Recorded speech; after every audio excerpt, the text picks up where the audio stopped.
నమస్తే. Welcome to our channel. నేను మీ పద్మావతి. ఈరోజు మనతో పాటు ప్రముఖ ఆధ్యాత్మికవేత్త డాక్టర్ ముల్లపూడి సత్యనారాయణ గారు ఉన్నారు. అయితే అసలు నిజంగానే పూర్వజన్మ సుకృతాలు అని అంటారు కదా! ఇవన్నీ ఉంటాయా? నిజంగానే పూర్వజన్మని నమ్మాలా? దాన్ని అసలు ఎలా చూడాలి? సో, దీని గురించి ఈరోజు మనకి ఎక్స్‌ప్లెయిన్ చేయడానికి గురువుగారు రెడీగా ఉన్నారు. అండ్ ఆయనతో మాట్లాడి మనం కూడా తెలుసుకోవడానికి ట్రై చేద్దాం. అండ్ మీరు కూడా ఎక్కడ స్కిప్ చేయకుండా చూసేయండి. మీరు కూడా చాలా విషయాలు తెలుసుకోవచ్చని నేను కూడా అనుకుంటున్నా. And watch. ఓకే. నమస్కారం గురువుగారు. నమస్కారం మా పద్మావతి. గురువుగారు, అయితే మీకు ఆల్రెడీ మీరు వినే ఉంటారు. ఈ మధ్య కాలంలో చాలా ఎక్కువగా అయిపోతున్నాయి ఇవన్నీ కూడాను. అవి ఏంటి అని అనుకుంటున్నారా? ఈ మధ్య కాలంలో నాగకన్య అని కొంతమంది, లేకుంటే నేను నాగరాణిని అని గాని, లేకుంటే నేను ఎల్లమ్మ తల్లిని, నేను పోచమ్మ తల్లిని అంటూ చాలా మంది మనకి సోషల్ మీడియాలోకొస్తున్నారు. అయితే అసలు ఈ సోషల్ మీడియా మాధ్యమంలోకొస్తున్నారు అంటే, ఒకటి ఎలాగైనా పాపులారిటీ తెచ్చుకోవాలి. మేము కూడా ఎలాగైనా ఒక సెలబ్రిటీ లెవెల్‌లో ఒక ఫేమ్ తెచ్చుకోవాలి. మమ్మల్ని అందరూ గుర్తుపట్టాలి అనే మైండ్ సెట్‌తో వచ్చిన వాళ్ళు కొంతమందైతే, ఇంకొంతమంది ఏదైనా చేసి బతకాలి కాబట్టి ఇలా చేయడం వల్ల మనకంటూ కొద్దిగా రెవెన్యూ అనేది రావడం స్టార్ట్ అవుతుంది. సో, దానివల్లైనా సరే మనం బతకచ్చు అనే ఒక థాట్‌తో వచ్చేవాళ్ళు ఇంకొంతమంది. నిజంగా నిజాయితీగానే వాళ్ళకి ఈ దేవుళ్ళు, దేవతలు, శక్తులు అనేవాళ్ళుంటే సోషల్ మీడియాలో మనకి ఎక్కడ కూడా కనిపియరు. హ్మ్. మరి ఇటువంటి సిట్యుయేషన్‌లో నాగకన్య అనే ఒక అమ్మాయి చాలా ఫేమస్ అయింది. హ్మ్. ఆఫ్‌కోర్స్ దాన్ని మన ఛానల్స్ వాళ్ళే హైలైట్ చేశారని అనుకోవచ్చు. యూట్యూబ్ ఛానల్స్ ఏవైతే ఉన్నాయో అది నిజమా? అబద్ధమా? అనే దాని గురించి పక్కన పెడితే ఇంటర్వ్యూస్ మీద ఇంటర్వ్యూస్, ఇంటర్వ్యూస్ మీద ఇంటర్వ్యూస్ చేసి ఆమెని చాలా హైలైట్ చేశారు. హ్మ్. బట్ ఇప్పుడు ఆమె చెప్పే ప్రతి ఒక్క మాట కూడా అబద్ధం అని అనేసి ఏ ఛానల్స్ అయితే ఇంటర్వ్యూస్ చేశాయో అయ్యే ఛానల్స్ ఇప్పుడు కొట్టి పడేస్తున్నాయి. హ్మ్. అయితే ప్రెజెంటు ఆమె నాకు గత జన్మ ఉంది. నేను ఒక గత జన్మలో నేను ఒక యువరాజు కుటుంబంలో పుట్టాను. నేను యువరాణిని అని చెప్పింది. తర్వాత నార్మల్ ఒక రాణుల కుటుంబంలోని, అలాగా నేను దేవత కుటుంబంలోని పుట్టాను. నాకు ఒక భర్త కూడా ఉన్నారు. నా గత జన్మ ఇది, నా పూర్వజన్మ ఇది అని అనేసి తను చాలా చాలా చెప్తుంది. అవును. ఇప్పుడు చెప్పిన మాట నెక్స్ట్ టైమ్ ఉండదు. హ్మ్. తర్వాత చెప్పిన మాట తను నెక్స్ట్ టైమ్ తర్వాత మళ్ళీ ఉండదు. అండ్ హ్మ్. రెండో వచ్చేసి ఆమెకి ఇదంతా కూడా ఒక స్క్రిప్టెడ్. తను ఏ వర్డ్ చెప్పాలన్నా కూడా తనని ముందుగానే ప్రిపేర్ చేసి ఇలా పంపిస్తున్నారు మాట్లాడడానికి. అండ్ దాంతో పాటుగా ఒక ఇంటర్వ్యూలో లైవ్‌లో తను ఏమైంది అంటే ఏడ్చుకుంటూ వెళ్ళిపోయింది. లేదు నేను చెప్తున్నంత నిజమే. మీరిప్పుడు నమ్మకపోతే మీరు ఫ్యూచర్‌లో అనుభవిస్తారు. నేను ఇది తీయకపోతే ఒక పెద్ద ప్రళయం వచ్చేస్తుంది. ఒక సునామీ వస్తుంది. భూకంపం వస్తుంది అని ఇలాంటివన్నీ కూడా చెప్తుంది. అసలు ఇవన్నీ నమ్మాలంటారా? ఇదంతా వాస్తవమే అంటారా? ఆమె హ్మ్. ఇంటర్వ్యూస్ నేను చూసాను. హ్మ్. సునామీ వస్తుంది, హ్మ్. లేదా భూకంపం వస్తుందని బెదిరిస్తుంది. హ్మ్. ఇప్పుడు యూట్యూబుల్లో చెప్పేటటువంటి కొంతమంది జ్యోతిష్కులవని, మంత్రగాళ్ళవని, వీళ్ళు పూనకాలోళ్ళు వీళ్ళంతా చేసేది అదే కదా! బ్లాక్‌మెయిల్ పాలిసీయే కదా! హ్మ్. ఏం చేస్తారంటే, నేను చెప్పకపోతే సునామీ వస్తుంది. నేను చెప్పింది వినకపోతే ప్రళయం వస్తుంది, భూకంపం వస్తుంది అని హ్మ్. అంత చిన్న వయసులోనే ఆ అమ్మాయి అలా చెప్తే ఎంత ప్రమాదం? హ్మ్. అసలు ఆమె భవిష్యత్తు ఏమిటి? దేశ భవిష్యత్తు ఏమైపోద్ది? మొన్నటిదాకా ఎర్రవరం చూసాం నరసింహస్వామి అని చెప్పి ఖమ్మం దగ్గర. అక్కడ చిన్న కుర్రాడు వాడు స్కూల్ ఎగ్గొట్టి వాడి పూనకం వచ్చింది. పలానా చోట విగ్రహాలున్నాయి అని చెప్తే వీళ్ళెళ్లి తవ్వితే విగ్రహాలు ఎక్కడ ఏమి దొరికినాయని దొరకలేదు. అవును. దొరికినాయని ఏదో ఒక చిన్న గుడి పెట్టారు. ఆ తర్వాత అతనే పూనకాలు చెప్తున్నాడని అతన్ని డీఫేమ్ చేశారు. హ్మ్. ఈ మధ్యన అఘోరి అని ఆవిడొచ్చింది. హ్మ్. ఆవిడనేమో మామూలుగా ఇంటర్వ్యూలు చేశారు. ఆమె ఏమైపోయిందో హిమాలయ హ్మ్. వాళ్ళన్నారు, ఇదన్నారు, అదన్నారు. ఇవన్నీ కామన్ అన్నమాట. ఇవన్నీ హ్మ్. వాళ్ళెందుకు చేస్తూ ఉంటారో వాళ్ళకే తెలీదు. ఇప్పుడు వాళ్ళ జాతకంలో ఆ ఫేమస్ అయ్యేటటువంటి యోగాలొచ్చినప్పుడు అలాగొస్తారు. మెరుపులాగా మెరిచేసి వెళ్ళిపోతారు. ఫేమస్ అవ్వడం వల్ల డేంజరే తప్ప ఏమి ఉండదు. నా హ్మ్. లాభాలేముండవు. ఇకపోతే కమింగ్ టు ద పాయింట్, పూర్వజన్మ ఉంటుందా అంటే పూర్వజన్మలనే ఉంటాయి. ఈ అమ్మాయికి ఉందా లేదా తర్వాత చెప్దాం. హ్మ్. పూర్వజన్మలు ఖచ్చితంగా ఉన్నాయి. పునరపి జననం, పునరపి మననం, పునరపి జఠరే జననీ శయనం అని జెప్పేసి జగద్గురువైనటువంటి ఆదిశంకరాచార్యులు వారు చెప్పారు. హ్మ్. మా ఆత్మకి చావుంటుంది. షర్ట్ ఇప్పుకున్నట్టే శిథిలమైనటువంటి ఈ ఆత్మ మళ్ళీ నెక్స్ట్ మనం కుక్క జన్మో, నక్క జన్మో, పాము జన్మో ఏదో ఒక జన్మ మనిషి జన్మం ఎత్తేస్తాం. అందులో డౌట్ లేదు మన కర్మలను బట్టి. అలాగే జన్మ సంస్కారాలొస్తాయన్నమాట. అంటే ఇప్పుడు చిన్నప్పుడు చాలామందికి చిన్నప్పటి నుంచే వాడికి సంగీతం అంటే ఇష్టం. సంగీతం అభ్యాసం చేస్తూ ఉంటాడు. ఒకడేమో పద్యాలు రాసేస్తూ ఉంటాడు. ఒకడు సినిమాలు డాన్సులు బాగా ఏస్తా ఉంటారు. డాన్సర్ అన్నమాట పూర్వజన్మలో ఆయన. అలా వాసనలు బట్టి వస్తాయి. అయితే ఈ అమ్మాయి మన ఇంటర్వ్యూలో చూసినప్పుడు మరి ఇలా అంటుంది నాలిక మధ్య మధ్యలో. నిజమవ్వచ్చు, అబద్ధం అవ్వచ్చు కావాలని ఇప్పుడు అంటుంది. మీరు అంటున్నారు కదా! అంటే ఆ! ఇప్పుడు నేను కావాలని ఆమె ఇలా అంటుందని చూపిస్తున్నాను. ఆమె నిజంగా అంటే నిజంగానే పాము అంశ ఉన్నటువంటి వాళ్ళు, అంటే అంశ అంటే ఏదో పెద్ద మళ్ళీ దైవశక్తులని కాదు. హ్మ్. లాస్ట్ జన్మలో పాములు పుట్టి ఇంకా వాసన బాగా సినిమాలు చూసి ఆ మైండ్‌లో ఉండిపోయినప్పుడు అది ఉండిపోద్దనమాట.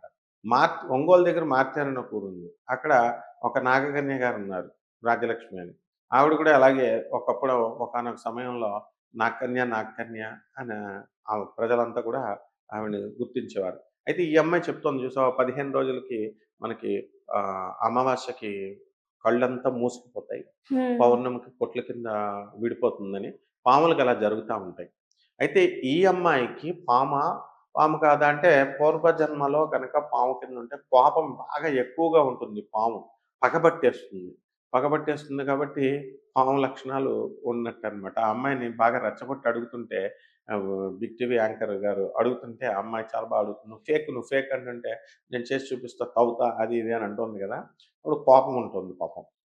అంటే ఇలాంటి వాళ్ళంతా కూడా ఒక హిస్టీరియా అనేటటువంటి ఒక జబ్బుతో, ఒక ఇన్ఫాక్చుయేషన్, ఒక భ్రమలో, ఒక అంటే కన్‌ఫ్యూజన్‌లో వీళ్ళు లేనిది ఉన్నట్టు, ఆ!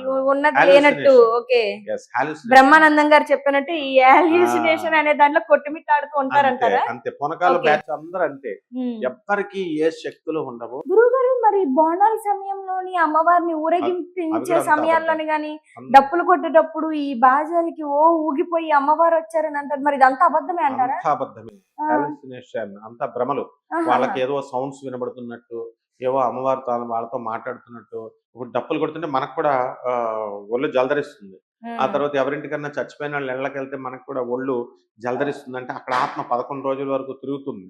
అలా అంతవరకే ఉంటుంది. వీళ్ళకి ఓకే. మన బాడీలో ఉన్న ఒక ఎనర్జీ సోర్సు, ఆ ఆ! ఎనర్జీని ఢీకొన్నప్పుడు జరిగే ఆ ప్రభావితం అనేది ఇలా ఉంటుందంటారా? అంతే. మనం ఆ! చనిపోయిన 11 రోజులు ఎవరింటికన్నా ఎళ్ళండి. ఆ ఆత్మ మన మీదకొచ్చినట్టుగా ఒళ్ళు జలదరిస్తది.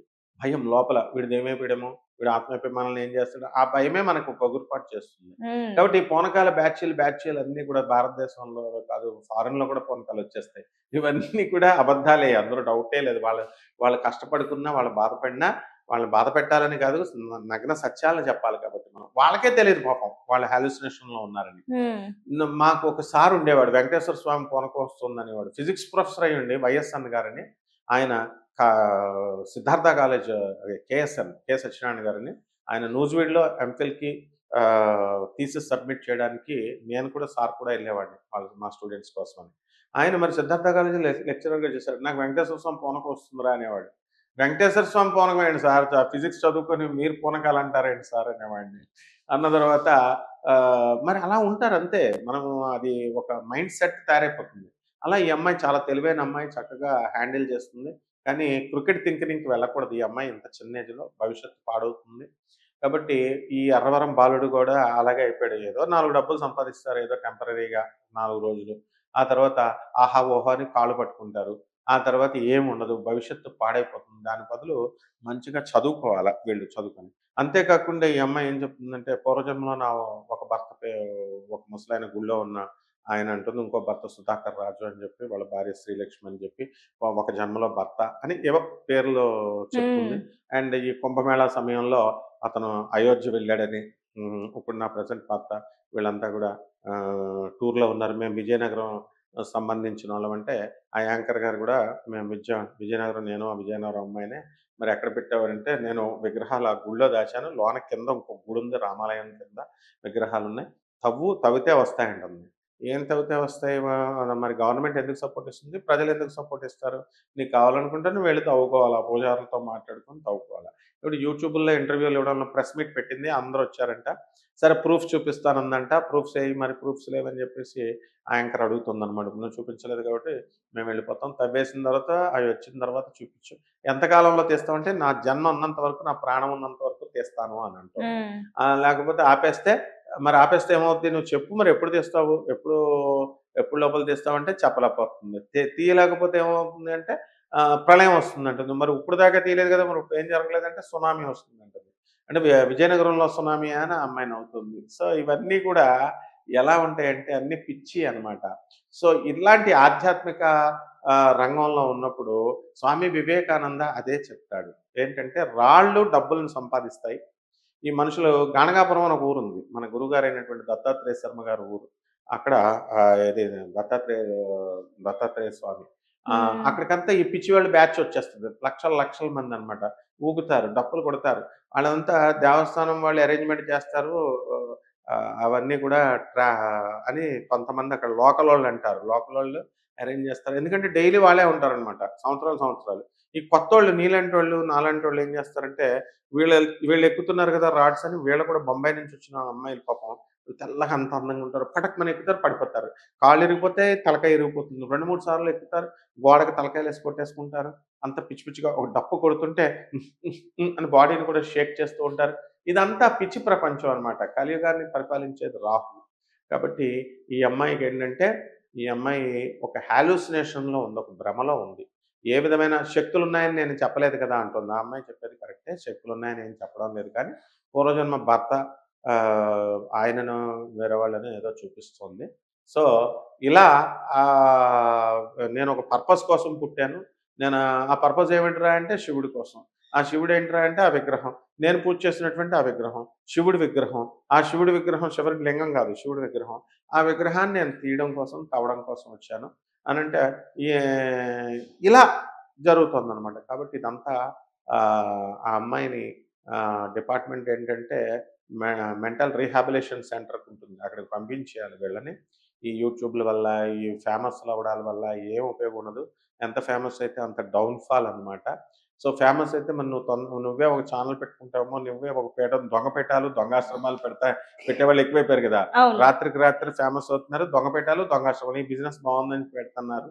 అంతకుముందు ఒక ఆవిడైతే నేనే అమ్మవారిని, అమ్మవారికి పూజ చేస్తుంటే నాకో పువ్వేస్తుంది.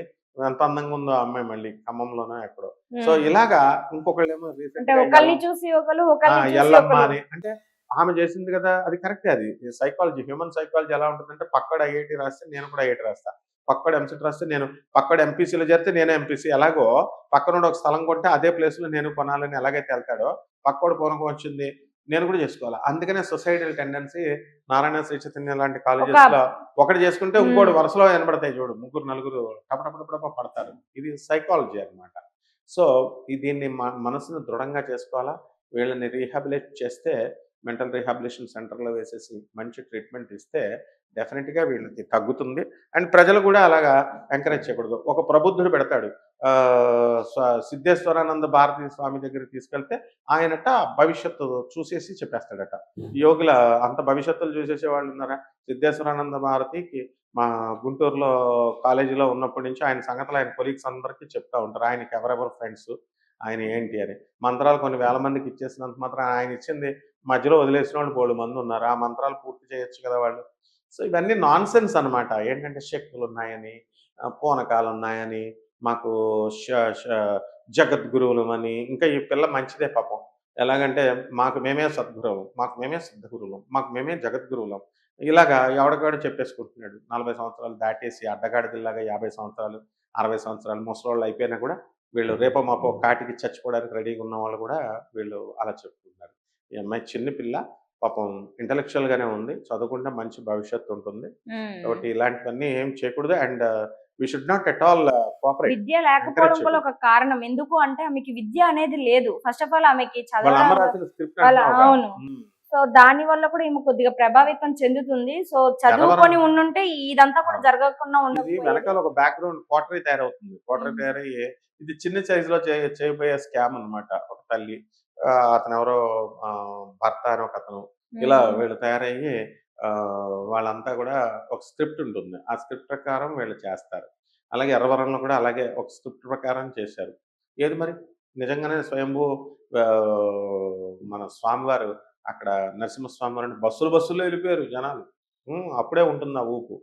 సో, స్టాండర్డ్ అన్నది ఎప్పుడూ స్టాండర్డ్‌గా ఉంటది. రాముడు పుట్టాడు. రామభక్తులు ఆగిపోయారా? త్రేతాయుగం నుంచి ఇంతకాలం వచ్చింది. ద్వాపర యుగంలో కృష్ణుడు పుట్టాడు. ఆగిపోయిందా? జగద్గురు ఆది శంకరాచార్యుల వారు పుట్టారు. రామానుజాచార్యుల వారు పుట్టారు. మధ్వాచార్యుల వారు పుట్టారు. ఆ సాగా అలా కంటిన్యూ అవుతా ఉంటది. ఇది ఒరిజినాలిటీ అంటారు దీన్ని. కాబట్టి గుళ్ళు, గోపురాలు ఉండక్కర్లేదు. అది నిజం ఎప్పుడు కూడా నిజంగా ఆ సాగా కంటిన్యూ అవుతుంది. ఇలా తాత్కాలికంగా వచ్చేటువంటి ఆటిలన్నిటిని కూడా తాత్కాలికం అంటారు. అందుకనే దీనికి యూఎస్ఏలోనే చక్కగా ఒక మంచి సైకాలజిస్ట్ పావులూరి మంజుష గారు ఉంటారనమాట. ఆమె చక్కటి ఇలాంటి వాళ్ళందరినీ పిచ్చోళ్ళందరికీ కూడా ట్రీట్మెంట్ ఇచ్చేటటువంటి గొప్ప సైకాలజిస్ట్ ఆమె. సో, స్టూడెంట్స్‌నందరిని కూడా టాప్ 10 యూనివర్సిటీస్‌లోనే చేరమంటుంది. తన పిల్లల్ని అలాగే చెప్పుద్ది. భారతీయ పిల్లలందరినీ కూడా టాప్ 10 యూనివర్సిటీస్‌లోనే చేయండి. నాకది తప్ప వేరే గోలొద్దు. ఇట్లాగా ఎడ్యుకేటివ్‌గా వాళ్ళని చెయ్యాలి. ఆవిడలాగే అందరూ తయారయ్యి మంచి సిటిజన్స్‌ని తయారు చేయాలనమాట. పాపం హ్మ్. ఈ పిల్లకి విద్యాభ్యాసం చేయాల్సిన అవసరం ఉంది. ట్రీట్మెంట్ చేయాల్సిన అవసరం ఉందమ్మా. హ్మ్. అంతేగాని ఈమె రాణినంటుంది. ఏమి రాణి? నాగకన్య అంటే ఓ పాము. నాగకన్య ఏంటసలు? యమలోకానికిను నాగలోకం ఎక్కడుందా అంటే, యమలోకానికి, భూలోకానికి మధ్యలో ఉంది. యమలోకం మధ్యలో ఉంది. నాగలోకానికి వెళ్తే అప్పుడు ఆ బిగ్ టీవీ యాంకర్ అడుగుతుంది. ఏమని? ఒక సినిమా వచ్చింది. ఆ సినిమా చూసి నువ్వు నాగలోకం అనే సినిమా చూసి చెప్తున్నావేమో అని మేమెందుకు అనుకోకూడదు. ఇదిగో ఏదో పేపర్ మీద రాసిచ్చాను కదా అంటోంది. ఏం పేపర్ మీద రాసిచ్చావు? అది అంతగా ఆ స్క్రిప్ట్ రాసిచ్చావు నువ్వు. ఆ సినిమా స్టోరీలు అవును. మేము కూడా రాసుకుంటాం కదా! సినిమాల్లాగా. ఆ స్టోరీస్ లాగా నువ్వు కూడా రాసుకున్నావు. నిజమని ఏంటి? ఒక్క ప్రూఫ్ లేదు. ఒక సబ్బుత్తు లేదు. This is all completely nonsense. ఎడ్యుకేటివ్‌గా ఉండాల ఎంతసేపు కూడా. పూర్వజన్మలు ఇలాంటి వాళ్ళ గురించి పూర్వజన్మలు ఉండవేమో అని మొత్తం నాస్తికవాదాలు చేసేటటువంటి వాళ్ళకి అవకాశం ఇచ్చినట్టు ఉంటుంది. సో, ఆమె మామూలు పాము జన్మ ఎత్తి ఉండొచ్చు. నాగ కన్య అలాంటివేమి ఉండవు. రెండవది రాణి కూతురినయ్యాను అంటుంది. రాణి కూతురుగా కనబడుతుంది. నా డెడ్ బాడీ నా సమాధి కనబడుతుంది. ఇలాగ ఏదేదో చెప్తోంది. ఇదంతా కూడా జ్ఞాపకాలనేటటువంటివి, జన్మ సంస్కారాలనేటటువంటివేంటంటే ఒక్కొక్కటి కనబడుతూ ఉంటుంది తప్ప ఇలా కాదు. ఇప్పుడు ఉదాహరణకి నేను చిన్న ఎగ్జాంపుల్ చెప్తాను. నాకు రోజు చిన్నప్పుడు ఒక కలొచ్చేది. ఆ కలలో రాజమండ్రిలో నుంచి ధవళేశ్వరం మా మాది రాజమండ్రి రైల్వే క్వార్టర్స్. ధవళేశ్వరం ఒక 5 కిలోమీటర్స్ ఉంటుంది. ఎప్పుడు కూడా ఒక రామాలయం, పాత రామాలయం కలొస్తా ఉండేది నాకు. వస్తా ఉంటే ఏమిట్రా బాబు ఈ కల అనుకునే. ఏదో ఏదో చిన్నప్పటి నుంచి వస్తుంది. రిపీటెడ్‌గా ఒక 10 టైమ్స్ వచ్చుంటుంది పెద్దయ్యేసరికి. ఒకసారి మాధురీలత అని మా క్లాస్‌మేట్స్ మేము ఇంటర్మీడియేట్ గవర్నమెంట్ జూనియర్ కాలేజ్ రాజమండ్రిలో చదువుకున్నప్పుడు వాళ్ళ ఫాదర్ ఎగ్జిక్యూటివ్ ఇంజినీర్‌గా ఉండేవారు ఆర్‌ఎండ్‌బీలో. వాళ్ళ ఇంటికి నేనెళ్ళినప్పుడు ఈ ఈ గుడి అక్కడుంది. ఏమిటిరా ఇదిగో ఈ గుడే నాకు రోజు కల్లోకొచ్చేదంటే, ఇప్పుడు ఆ గుడి దేవస్థానం వాళ్ళు, ఆడవాళ్ళు అక్కడున్నటువంటి టెంపుల్ ప్రీస్టులు కూడా నాకు ఫోను జేసి సార్ మీరు చెప్పినటువంటి ఆ గుడి ఇదే. మేమే ఆ ధర్మకర్తలం. అలాగే ధవళేశ్వరంలో ఉన్నటువంటి అగస్త్యేశ్వర స్వామి గుడి అని శివాలయం ఉంది. ఆ శివాలయం పూజారి గారు నైరుతిలో బిల్డింగ్ కడుతుంటే చనిపోతారు సార్ అంటే, ఆయన అని మామూలుగా లైట్‌గా తీసుకున్నారు. లైట్‌గా తీసుకొని టీవీఎస్ 50 మీద రిజర్వేషన్ కాశీకి వెళుతూ రిజర్వేషన్ బుక్ చేసి వచ్చేటప్పుడు హార్ట్ అటాక్ వచ్చి పడిపోయారు. నైరుతి ఎఫెక్టు పడింది. సో, ఇవన్నీ ఆ దేవస్థానం వాళ్ళు కూడా నాకు ఫోను చేసి, "గురుగారు మరి ఇలాగా ఆయన చనిపోయారు కరెక్ట్. ఆ ఇన్సిడెంట్స్ మాకు తెలుసు" అంటారు. అలా ఈమెకి సంబంధించి పూర్వజన్మ గుర్తులున్నటువంటి వాళ్ళు, ఈమెకి తెలిసిన వాళ్ళు ఎవరైనా మనకు ఫోన్లు చేసి, నిజమే ఈమె నాగకన్యే. ఇలాగా చిన్నప్పటి నుంచి ఉండేది. తనకి చిన్నప్పటి నుంచి ఆ ప్యాషన్ ఉండేదంట. ఎవడైనా కలెక్టర్ అవ్వాలి, లేకపోతే మినిస్టర్ అవ్వాలి అని ప్యాషన్ ఉంటుంది. ఈమెకి నాగకన్య అవ్వాలని ప్యాషన్ అనమాట. సో, ఇలాంటి నాగకన్యలు చాలామందుంటారు. ఇప్పుడు ఎక్కువ ఈ 'ఎన్. రామారావు' గారి సినిమా వచ్చింది. నిజం చెప్పవే పిల్ల అని చెప్పేసి స్నానం చేసేది ఏదది 'జగదేక వీరుడు'. హ్మ్. 'జగదేక 'జగదేక వీరుడి' వీరుడు కథ. అతిలోక సుందరి'. ఓ హలా, ఓ హలా అని పిలుస్తారు. అందులో ఒక నాగకన్య, ఒక జలకన్య, ఇంద్రుడి కూతురు, తర్వాత అగ్నిదేవుడి కూతురు. నలుగురిని 'ఎన్. రామారావు' పెళ్లి చేసుకుంటాడు. ఆ సినిమా చూసినప్పుడు మాకు కూడా ట్రాన్స్ వచ్చేది నాకు కూడా. అబ్బా! నలుగురు ఇంద్రకన్య, జలకన్య, నాగకన్య, అగ్నికన్య అని నాకు కూడా 'ఎన్. రామారావు' లాగా కల్లో ఏదో దేవకన్య నాతో మాట్లాడుతున్నదని హాలుసినేషన్ అంటే డాక్టర్ జి. సుబ్రహ్మణ్యం గారని ఉండేవారు. ఆయన మా అంకుల్ అనమాట. రైల్వే స్కూల్‌లో వాళ్ళ పిల్లలు చదివేవారు. తోలు తీస్తాడు అదవా ఇంజెక్షన్ ఇచ్చేస్తాడంటే 'ఎన్. రామారావు' మాయమైపోయాడు. ఆ కళ్ళు మాయమైపోయినాయి. అలా ఈ అమ్మాయికి తీసుకెళ్ళి పిచ్చి హాస్పిటల్‌లో పడేసి 4 ఇంజెక్షన్‌లు గుచ్చేసి కరెంట్ ట్రీట్మెంట్ ఇచ్చేస్తే కరెక్ట్‌గా నాగకన్య లేకపోతే ఈ కళ్ళేంటో తెలుస్తాయన్నమాట. ఇవన్నీ స్టాప్ చేయాలి మనం. ఈ ఎల్లమ్మ, రేణుక, పూనకాలు, ఆహ్, పూజ అమ్మవారు తాను చెప్తే పూజ, అమ్మవారు పువ్వేసేస్తదట. అమ్మవారు అనుగ్రహం అసలు ముందు పువ్వేయడము, ఈ ద ఈ హోమాలు చేస్తుంటే అమ్మవారు ఆశీర్వదించింది. పాదాలు కనబడ్డాయి, చేతులు కనబడ్డాయి, ఆశీర్వదించినాయి. గోళ్ళ మీద ముద్రలు కనబడిపోతున్నాయి. ఇలాంటివి ఆగిపోవాలా. మా చిన్నప్పుడు జరిగేది. సాయిబాబా గారు రొట్టె పెడితే 2 రొట్టెలు పెడితే 4 అయినాయని. నిజంగానే అయిపోయినాయని నేను చూడడానికి వెళ్ళేవాడిని. టీ పౌడర్ ఏస్తారక్కడ. ఫంగస్ డెవలప్ అయ్యి 2 4 అవుతాయి. ఉమ్, ఆ! అలాగే చాలామంది బాబాలు నోట్లలో నుంచి శివలింగాలు తీయడాలు, ఇలాగా అవును. చేతులు